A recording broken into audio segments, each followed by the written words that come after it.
सबको जय मसीह की और प्रभु यीशु मसीह के नाम से आपका स्वागत, आपका अभिनंदन। नया नियम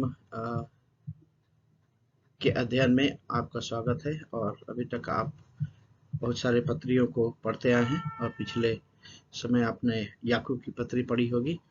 और याकूब की पत्री के बाद मैं पतरस की पहली पत्री और दूसरी पत्री के विषय में चर्चा करने जा रहा हूँ। पहला पतरस सबसे पहले हम देखेंगे और उसके बाद इसी के साथ इसी वीडियो में दूसरा पतरस के विषय में भी हम देखेंगे। पहला पतरस की पत्री जो है ये मसीहियों के नाम लिखी गई और ये पत्री प्रेरित पतरस के द्वारा लिखा गया। प्रेरित पतरस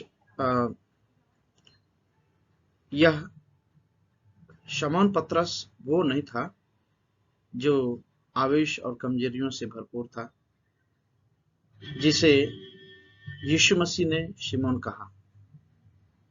इसका मतलब पतरस वही है, लेकिन जब इसने इस पत्री को लिखा, यह पतरस वो पतरस नहीं था जो पहले उसका जीवन था, उसकी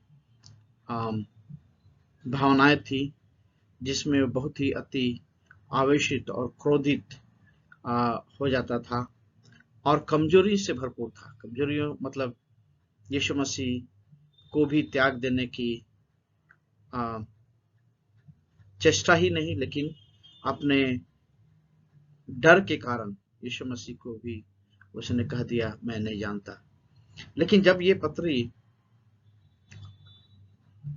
लिखा गया तो यह वह पतरस था जिसके बारे में मसीह ने भविष्यवाणी की कि उसे चट्टान बनना होगा।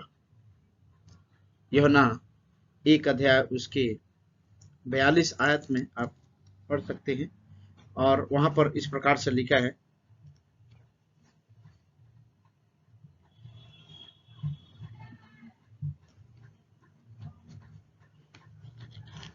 एक यूहन्ना 1 अध्याय उसका 42 आयत मैं पढ़ूंगा जल्दी से।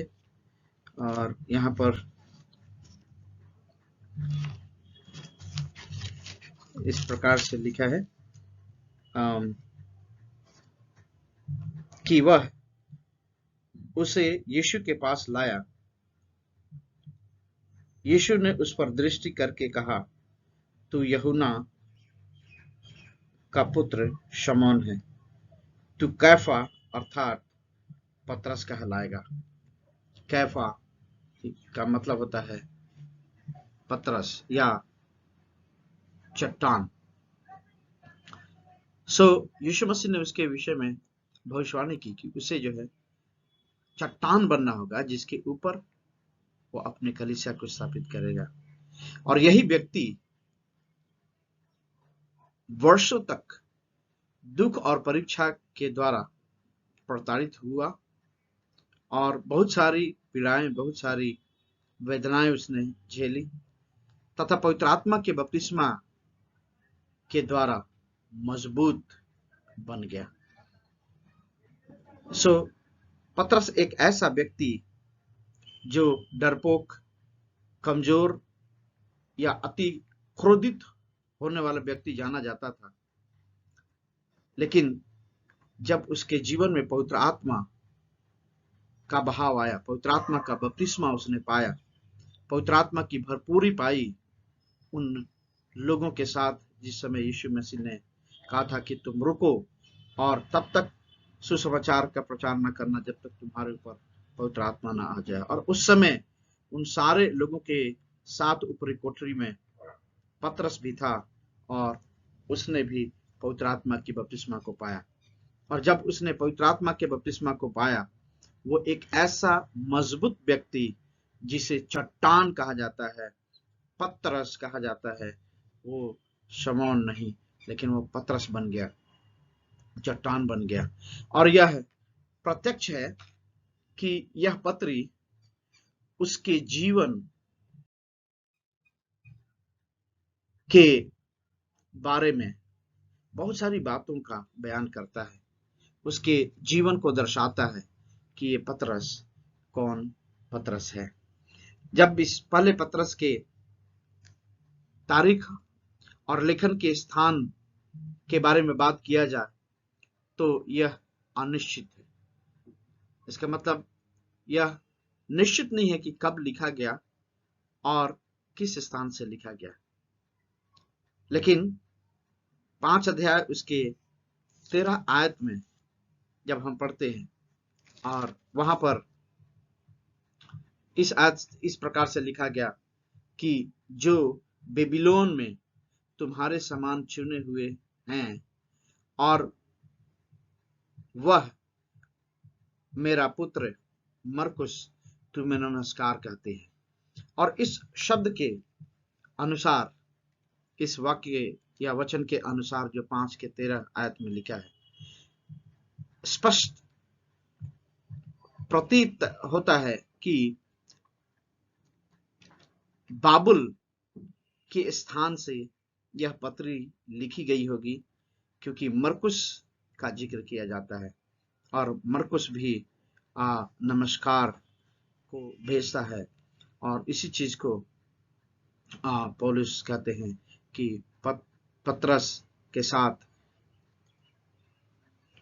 मरकुस भी तुम्हें नमस्कार भेजते हैं। और इस प्रकार से ये नदी जो है यूफ्रेटिस नदी बाबुल के किनारे बसा हुआ हो सकता है, ऐसा माना जाता है। और बहुत से लोग यह सोचते हैं कि यह रोम था, जो प्रतीकात्मक रूप से बाबुल कहा जाता था। ये कंफ्यूजन था कि रोम से लिखा गया या बाबुल से लिखा गया, क्योंकि रोम की परिस्थिति भी ऐसी परिस्थिति हो गई थी मसीहियों के लिए जैसे बाबुल की नगरी में प्रभु के लोग गीत तक नहीं गा सके बंधुआई में जाने के द्वारा। और इसलिए इस प्रकार से माना जाता है कि रोम से अगर लिखा गया तो रोम भी उस समय के दौरान बाबुल की परिस्थिति को दर्शाता है और इसलिए उसे बाबुल भी कहा जाता है। लेकिन यह स्पष्ट है कि ये किसके लिए संबोधित है। तो पहला पतरस किन लोगों के लिए संबोधित किया गया है, इसके बारे में हम देखते हैं कि यह पूरे आसिया या पूरे एशिया महाद्वीप के चुने हुए पवित्र लोगों के लिए लिखा गया। और इस पत्र का संबोधन सारे एशिया महाद्वीप के लोगों के लिए है, ताकि वो इस पत्री को पढ़ सके। शायद उस क्षेत्र के समस्त मसीही देह के लिए, अर्थात यहूदी और यूनानी मसीहियों के लिए है। इसका मतलब पतरस जब इस पत्री को लिखता है तो इस बात को लिखता है कि कलीसिया मसीह की एक देह है, मसीह का एक अंग है।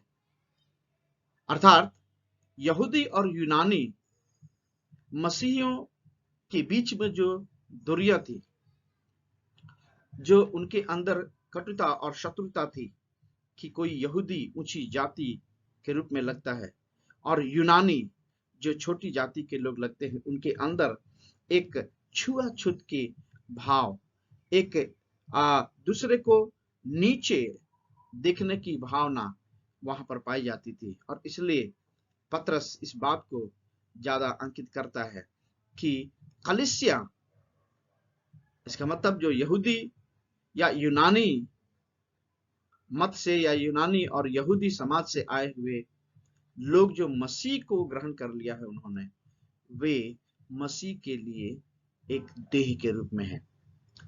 पौलुस द्वारा स्थापित अनेक कलीसियाओं के लिए यह संबोधन है और पतरस प्रोत्साहन, निर्देश और चेतावनी का यह प्रतीकात्मक एक संदेश को भेजता है। और इस आत्मिक संदेश को पतरस इस पूरे एशिया महाद्वीप के लोगों के लिए जब लिखा तो पतरस जो है उनको प्रोत्साहित करता है कि आत्मिक रीति से मसीह के स्वभाव में और मसीह के देह के रूप में एकता और सद्भावना सबके अंदर अटूट होनी चाहिए, और उनको निर्देश देता है कि कोई भी एक दूसरे को नीचा ना देखे। और बहुत सारे ऐसी चेतावनियां हैं जो प्रभु के संदेश या प्रभु के बातों के अनुसार एक दूसरे को मसीह के देह के रूप में नहीं देखते, उनके ऊपर दंड की आज्ञा या उनके लिए बहुत सारे ऐसे नकारात्मक चीजें जो हैं हो सकती हैं, जिसकी चेतावनी पतरस देता है। और इस प्रकार से पतरस अपने उद्देश्य को जो इस पत्री को लिखने में है उसको स्पष्ट कर देता है। और जब हम उसके उद्देश्य को पढ़ते हैं तो इस बात को पाते हैं कि इस पत्र को लिखने में यीशु मसीह द्वारा दिए गए 2 विशिष्ट आदेशों को पतरस ने माना। इसका मतलब यीशु मसीह ने जो आदेश दिए, यीशु मसीह ने जो अपने आज्ञाएं दी, उस बात को पतरस ने माना और उससे इस बात के लिए कायल हुआ कि ये 2 ऐसे उद्देश्य हैं, ऐसी बातें हैं, ऐसी व्यवस्था है जो पूरे कलीसिया में माने जाने की आवश्यकता है। और इसलिए पहला उद्देश्य ये है कि भाइयों को प्रोत्साहित और मजबूत करने के लिए ये इस पत्री को लिखा गया, ताकि मसीह के देह के रूप में सब मसीह, चाहे यूनानी हो चाहे यहूदी हो, वो सब एक देह के रूप में, एक भाई के रूप में एकत्रित हो, एक भाई के रूप में जमा हो और परमेश्वर की आराधना करे। और उनको मजबूत करने के लिए ये पत्री जो है लिखी गई। और इसलिए यदि लूका 22 अध्याय उसके 32 आयत को जब आप पढ़ते हैं तो वहां पर इस प्रकार से लिखा है, 22 अध्याय उसके 32 आयत, और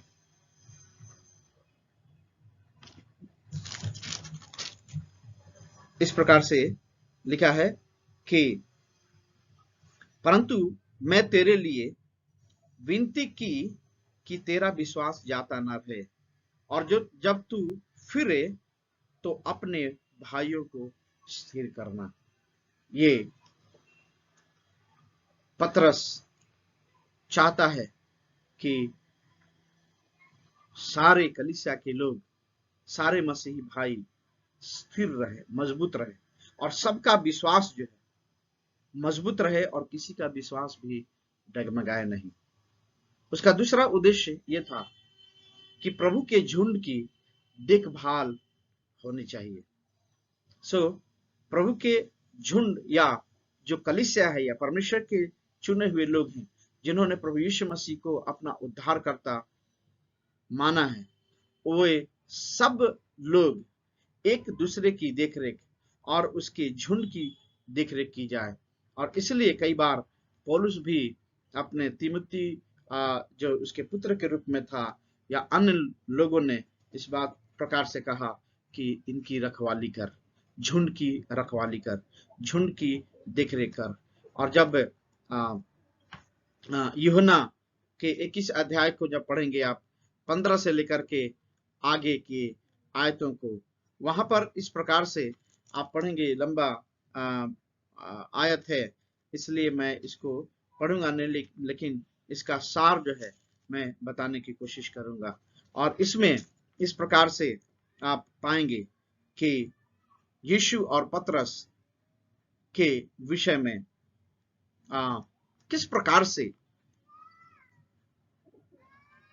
झुंड की रखवाली करने के लिए पतरस को यीशु मसीह बार बार उससे पूछता है, हे पतरस क्या तू मुझसे प्रेम करता है? और पतरस ने कहा, हे प्रभु मैं तुमसे प्रेम करता हूं, तू तो जानता है। और इसमें इस प्रकार से लिखा है 16 आयत में, मेरी भेड़ों की रखवाली कर। 14 आयत में लिखा है, मेरी भेड़ों को चरा।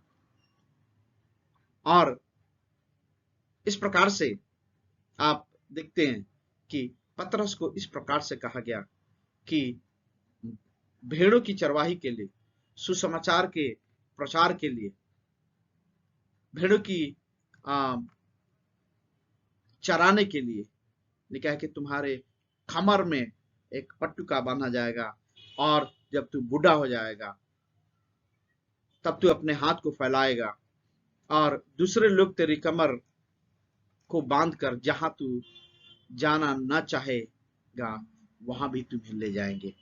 तो इस प्रकार से इस पत्री का उद्देश्य है कि झुंड को मजबूत करना, और इस प्रकार से पतरस को भी चुना गया ताकि झुंड को मजबूत करे।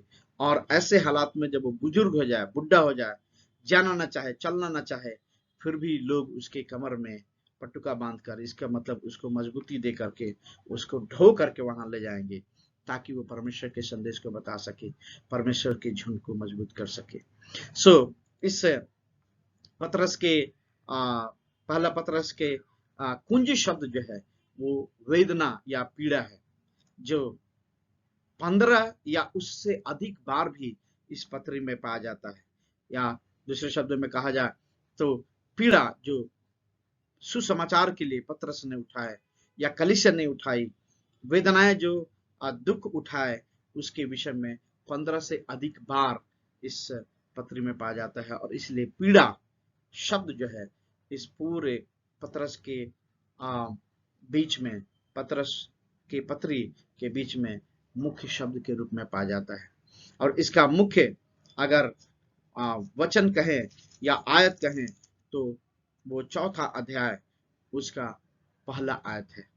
और उस पहली आयत में इस प्रकार से लिखा है, इसलिए कि जबकि मसीह ने शरीर में होकर दुख उठाया तो तुम भी उसी मनसा को हथियार के समान धारण करो, क्योंकि जिसने शरीर में दुख उठाया वह पाप से छूट गया। इसका मतलब ये मूल शब्द या मूल वाक्य, मूल आयत इस पूरे पत्रस में पाया जाता है, जहां पर दुख उठाया के विषय में कहा जाता है कि मसीह ने भी दुख उठाया। और इसलिए जो मसीह में होते हुए शरीर में दुख उठाते हैं, इसका मतलब उनके पाप धो दिए गए, उनको पाप से छुड़ा दिया गया, उनका पाप जो है छूट गया, मिटा दिया गया। इस प्रकार से ये शब्द और ये आयत बहुत ही महत्वपूर्ण है इस पत्री में।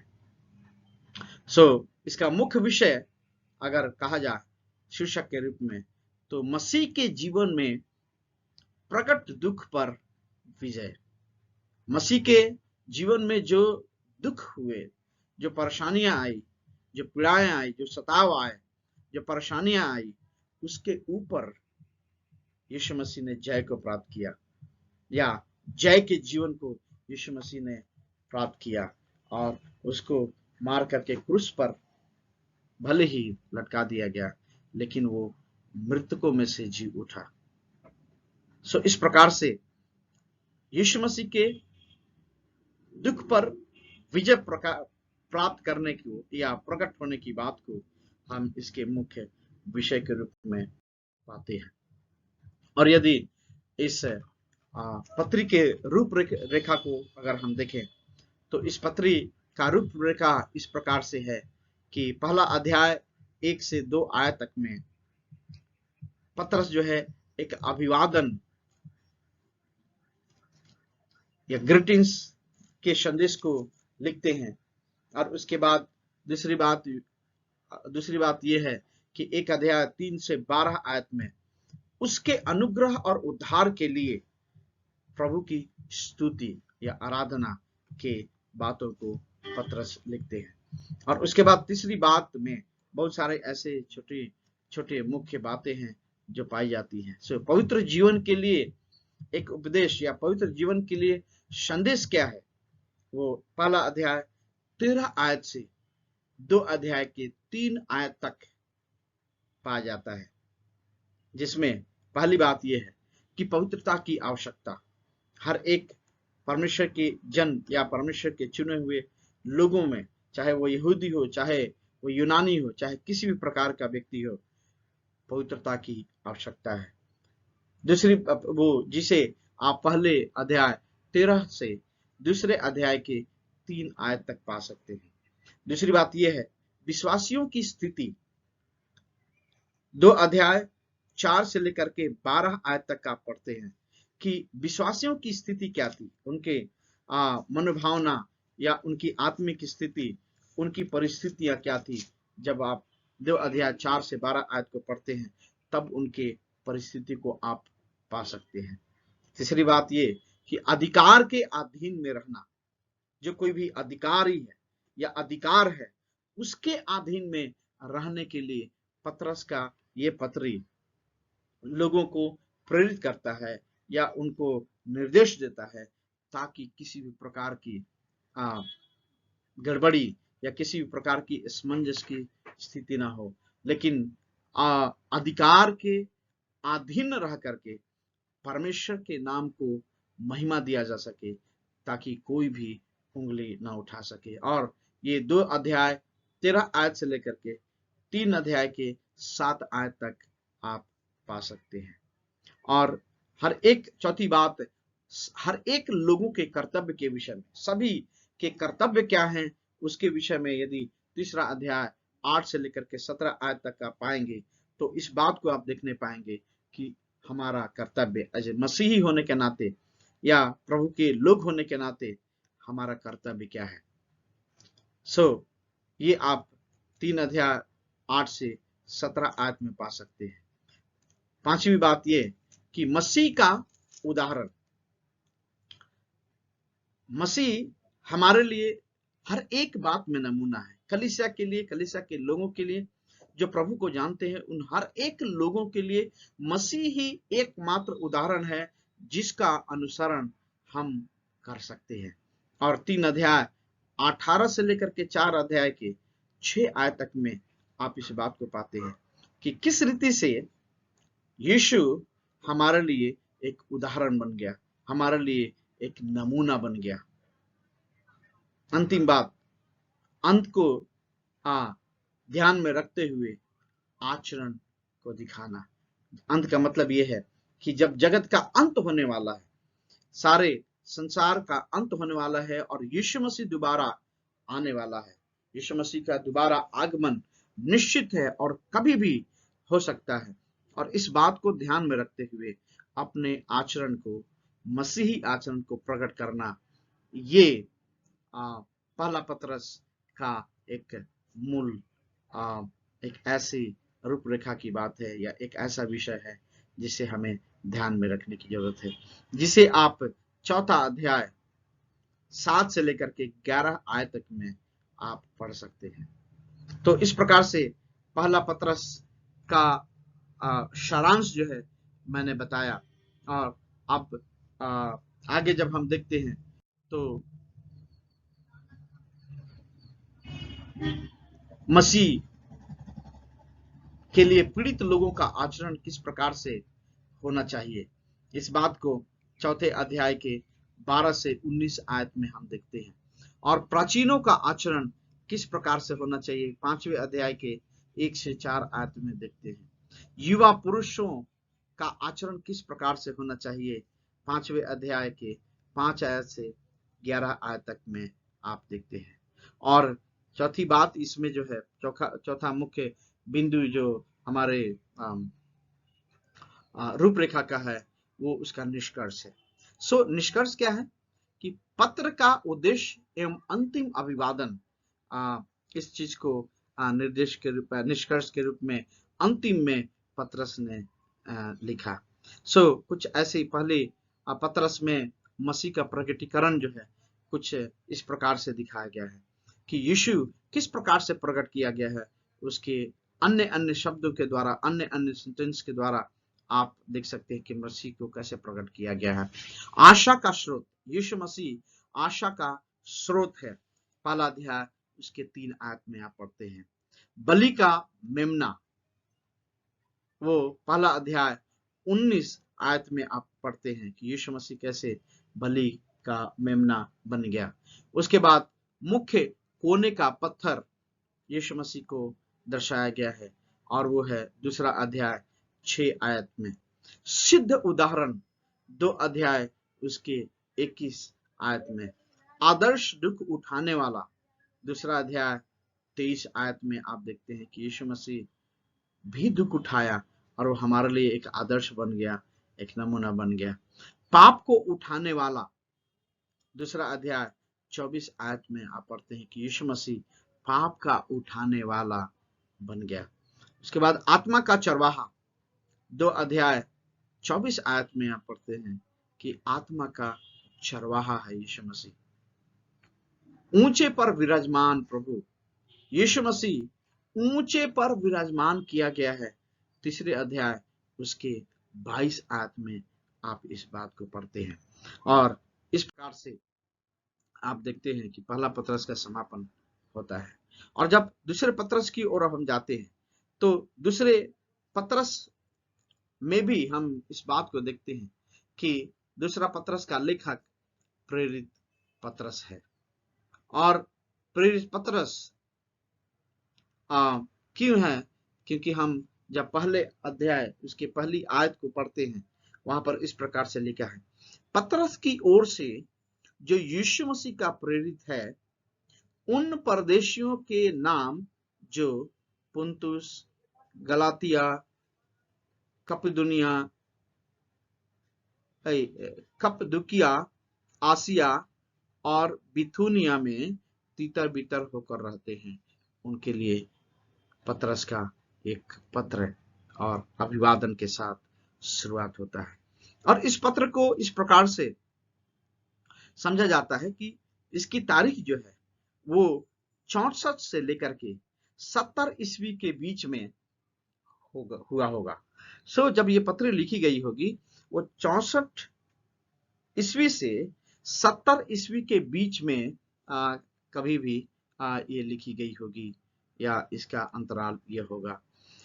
इसका केंद्रीय विषय, दूसरा पत्रस का केंद्रीय विषय क्या है? ये है गलत शिक्षकों और ठट्ठा करने वालों के विरुद्ध एक चेतावनी। जो गलत शिक्षक या गलत भविष्यवाणी करने वाले हैं या गलत वचन को तोड़ मरोड़ करके सिखाने वाले हैं, उनके विरुद्ध एक चेतावनी। और ऐसे लोग जो मसीही लोगों का या मसीह का ठट्ठा उड़ाते हैं, उनके विरुद्ध भी एक बहुत बड़ी चेतावनी इस पत्री में दिया गया है। झूठी शिक्षा के प्रभाव के विरुद्ध प्रतिक्रिया के रूप में प्रभु के वचन और परमेश्वर के वायदों का पूर्ति की निश्चितता पर पत्रस इस पत्री में जोर देता है कि झूठी शिक्षा के विरुद्ध प्रतिक्रिया के रूप में प्रभु का वचन और परमेश्वर के वायदे किस प्रकार से उन बातों को पूर्ति करती है उसकी निश्चितता पर जोर देता है। तो जब दूसरा पत्रस उसके मुख्य पाठ को यदि हम मुख्य केंद्र वाक्य को हम यदि जानने की कोशिश करेंगे तो 3 अध्याय उसकी 1 आयत में आप पाते हैं। 3 अध्याय उसकी 1 आयत में इस प्रकार से लिखा है कि हे पत्नियों, तुम भी अपने पत्नी के अधीन रहो, इसलिए कि यदि इनमें से कोई ऐसे हो जो वचन को ना मानते हो। ठीक है। इस प्रकार से ये 3 अध्याय पहला आयत जो है दूसरे पत्रस का मुख्य वचन या मुख्य आयत बन जाता है। हम क्या देखते हैं कि दूसरे तीमुथियुस और दूसरे पत्रस के बीच में क्या समानांतर है और आगे इस चीजों को कैसे हम देखते हैं कि अंत भी निकट है। दूसरा तीमुथियुस और दूसरा पत्रस के बीच समानांतर में हम इस बात को पाते हैं कि इन पत्रियों में पत्रस लेखक के रूप में इस सच्चाई की ओर इंगित करता है कि उसका अंत निकट है। इसका मतलब इस बात को वो जाहिर करना चाहता है कि पतरस अब इतना बुजुर्ग हो गया है, इतना बुढ़ा हो गया है कि उसका मरना निश्चित है, उसका अंत निश्चित है। दूसरा तीमुथियुस 4 अध्याय उसके 6 आयत को आप पढ़ सकते हैं। 4 अध्याय उसके 6 आयत। दूसरा तीमुथियुस 4 अध्याय उसके 6 आयत को मैं आपको पढ़ के बताऊंगा।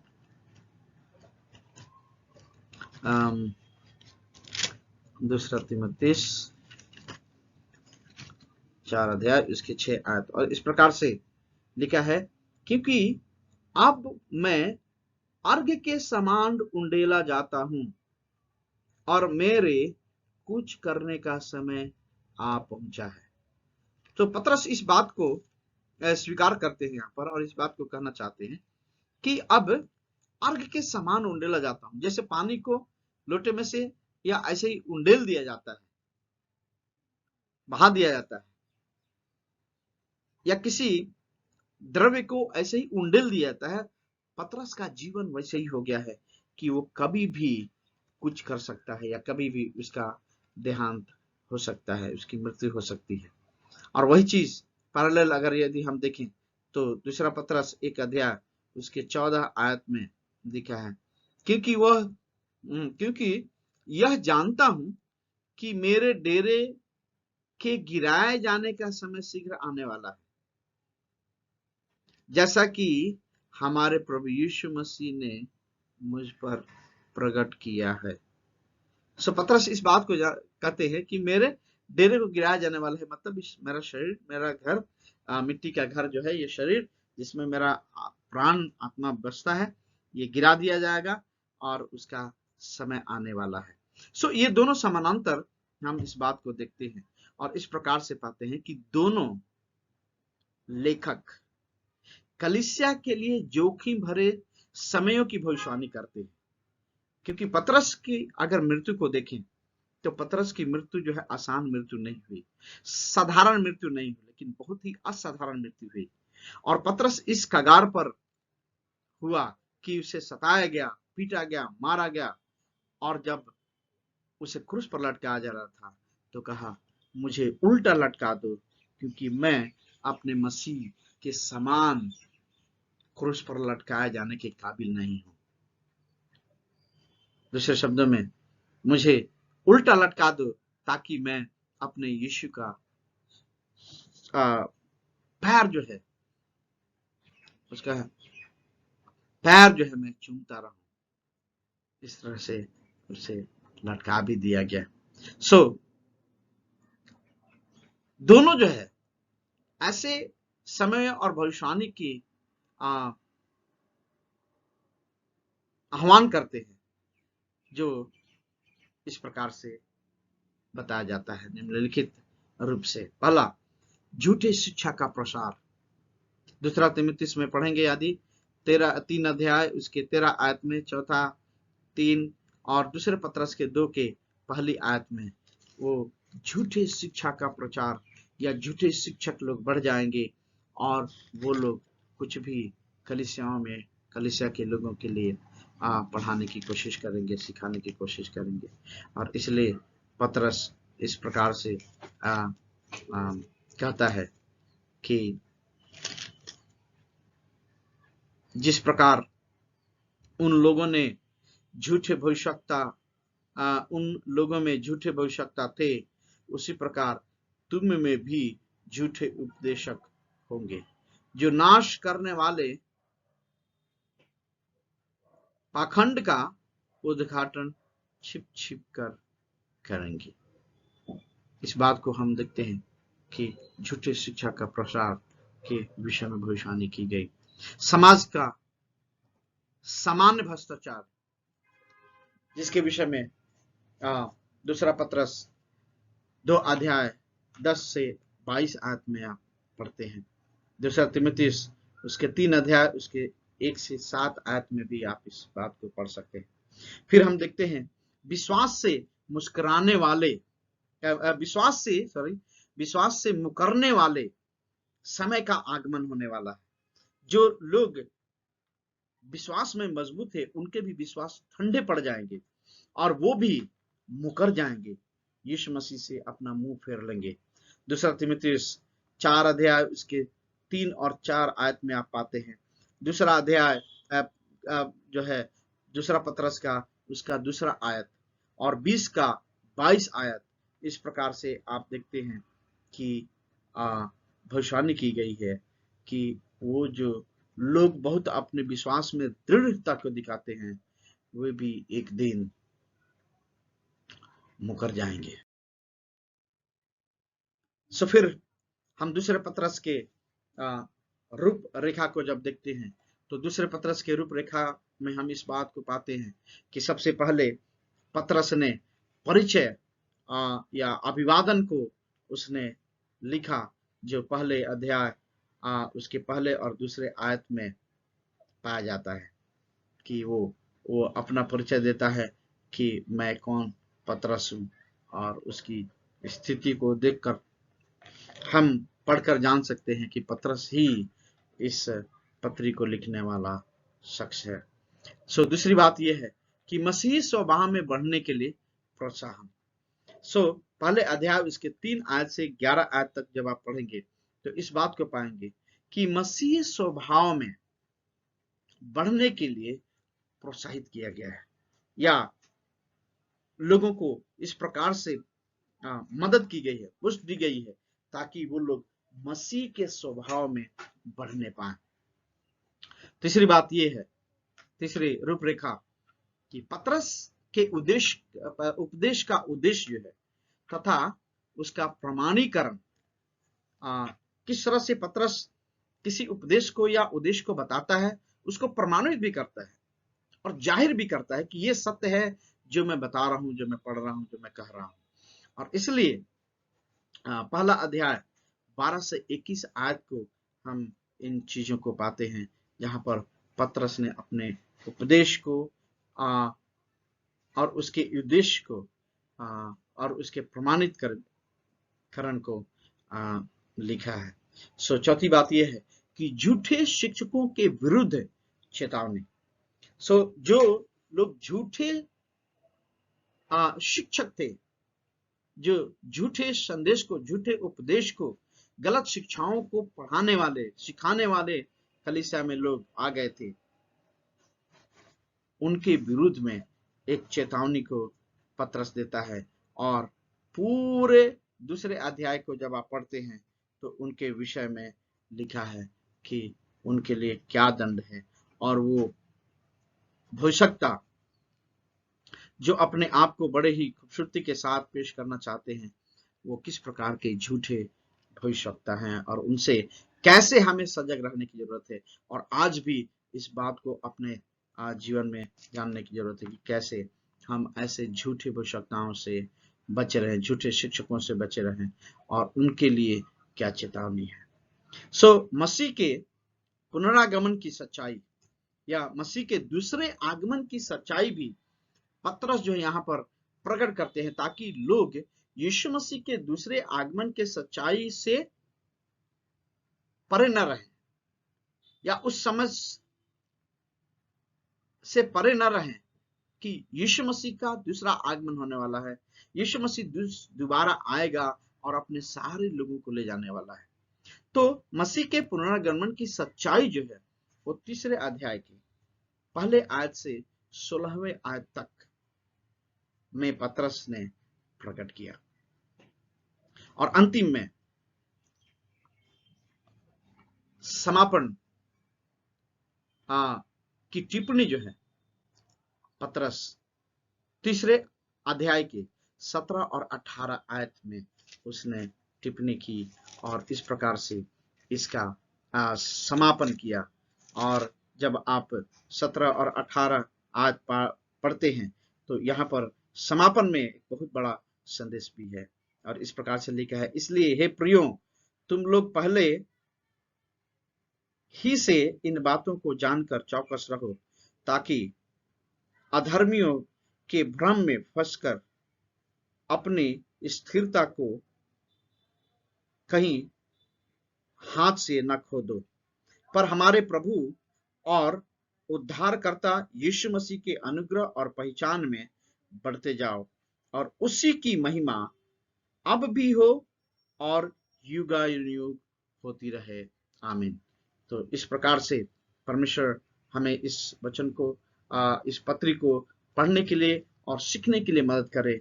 और जब आप इसको पढ़ते हैं तो पहला पत्रस, दूसरा पत्रस, दोनों ही बड़े ही रोचक ढंग से कलीसिया को समझाने, कलीसिया को एकाग्र करने, कलीसिया को सही शिक्षा की ओर मोड़ने के लिए पत्रस ने इन दो पत्रियों को लिखा। और ये आज भी हमारे लिए कारगर, हमारे लिए लाभप्रद और हमारे उपयोग में कलीसिया में लाया जाने वाला चीज है, इसलिए हमें पढ़ने और सुनने की जरूरत है। प्रभु आप सबों को आशीष दे और इस नया नियम के इस पत्री से आपको अच्छा संदेश मिले। आमीन।